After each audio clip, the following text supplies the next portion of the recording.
This joke is too funny. A mom is driving her little girl to a friend's house for a play date. "Mommy," the little girl asks, "how old are you?" "Honey, you are not supposed to ask a lady her age," the mother warns. "It is not polite." "Okay," the little girl says. "How much do you weigh?" "Now really," the mother says, "these are personal questions and really none of your business." Undaunted, the little girl asks, "Why did you and Daddy get a divorce? That is enough questions, honestly." The exasperated mother walks away as the two friends begin to play. "My mom wouldn't tell me anything," the little girl says to her friend. "Well," said the friend, "all you need to do is look at her driver's license. It is like a report card. It has everything on it." Later that night, the little girl says to her mother, "I know how old you are." "You are 32. The mother is surprised and asks, "How did you find that out?" "I also know that you weigh 140 pounds. The mother is surprised and shocked now. "How in heaven's name did you find that out?" "And," the little girl says triumphantly, "I know why you and Daddy got a divorce." "Oh, really?" the mother asks. "And why is that? Because you got an F in sex?" Every day a fourth-grade boy walks home from school past a fourth-grade girl's house.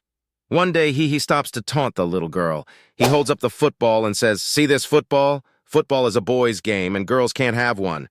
The little girl runs in the house crying and tells her mother about the encounter. She runs out and buys the girl a football. The next day the boy is riding home on his bike and the girl shows him the football, yelling, "Na na na na na!"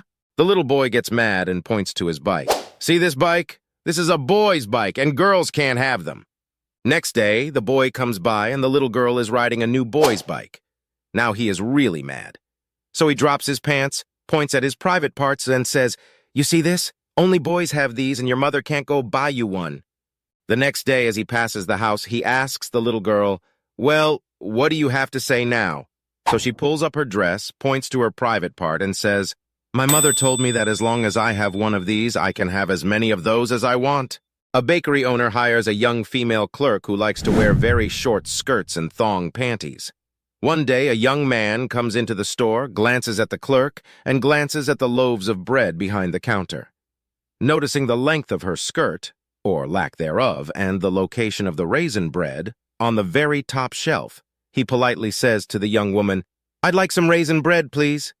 She climbs up a ladder to reach the raisin bread, providing the young man with an excellent view, just as he surmised she would. When she comes down the ladder, he says he really should get 2 loaves as he is having company for dinner. As the clerk retrieves the second loaf of bread, one of the other male customers notices what is going on. Thinking quickly, he orders a loaf of raisin bread so he can continue to enjoy the view. With each trip up the ladder, the young lady seems to catch the eye of another male customer. Pretty soon, each male customer is asking for raisin bread just to watch the young woman climb up and down. After many trips, she is tired, irritated, and thinking she is really going to have to try the raisin bread herself. Once again, she is up the ladder retrieving a loaf of raisin bread for another male customer. She stops and fumes, glaring at the men below. She notices an elderly man standing among the crowd of males looking up at her who hasn't placed an order yet. Thinking to save herself another trip up and down the ladder, she yells at the elderly man, "Is yours raisin too?" "No," croaked the old man, "but it's a quiverin'." This joke cracked my grandma up. A man went to his doctor and asked him how to prolong the lovemaking experience. The doctor told him that masturbating before sex often helped men last longer, extending the pleasure for them and their partner. The man decided, "What the hell, I'll try it." He spent the rest of the day thinking about where to do it. He couldn't do it in his office. He thought about the restroom, but that was too open. He considered an alley, but figured that was too unsafe. Finally, he came up with a plan. On his way home, he pulled his truck over on the side of the highway. He got out and crawled underneath as if he was examining the truck. Satisfied with the privacy, he undid his pants and started to masturbate. He closed his eyes and thought of his lover. As he grew closer to orgasm, he felt a quick tug at the bottom of his pants. Not wanting to lose his mental fantasy or the orgasm, he kept his eyes shut and replied, "What?" He heard, "This is the police. What's going on down there?" The man replied, "I'm checking out the rear axle. It's busted."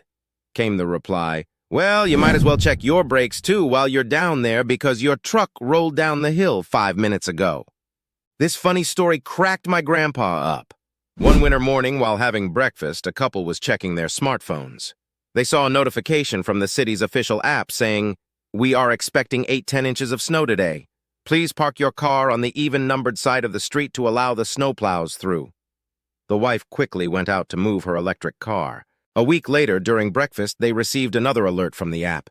"Prepare for 10–12 inches of snow today. Move your car to the odd-numbered side of the street for snow clearance." So, the wife went out and moved her car again.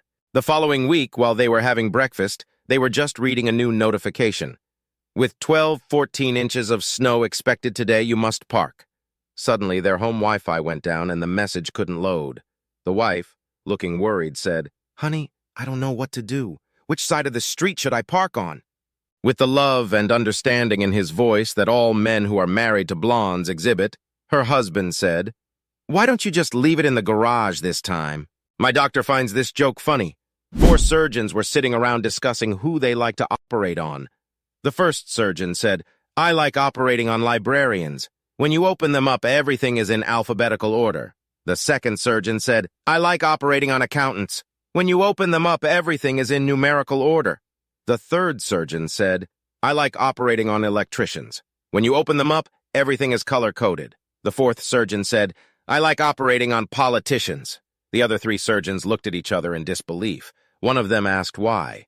The fourth surgeon replied, "Because they are heartless, gutless, spineless, and their ass and head are interchangeable."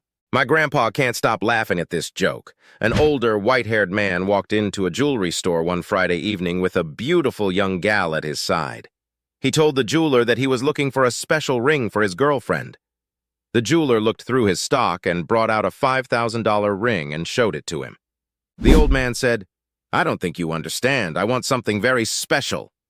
At that statement, the jeweler went to his special stock and brought another ring over. "Here's a stunning ring at only $40,000, the jeweler said. The young lady's eyes sparkled and her whole body trembled with excitement. The old man, seeing this, said, "We'll take it."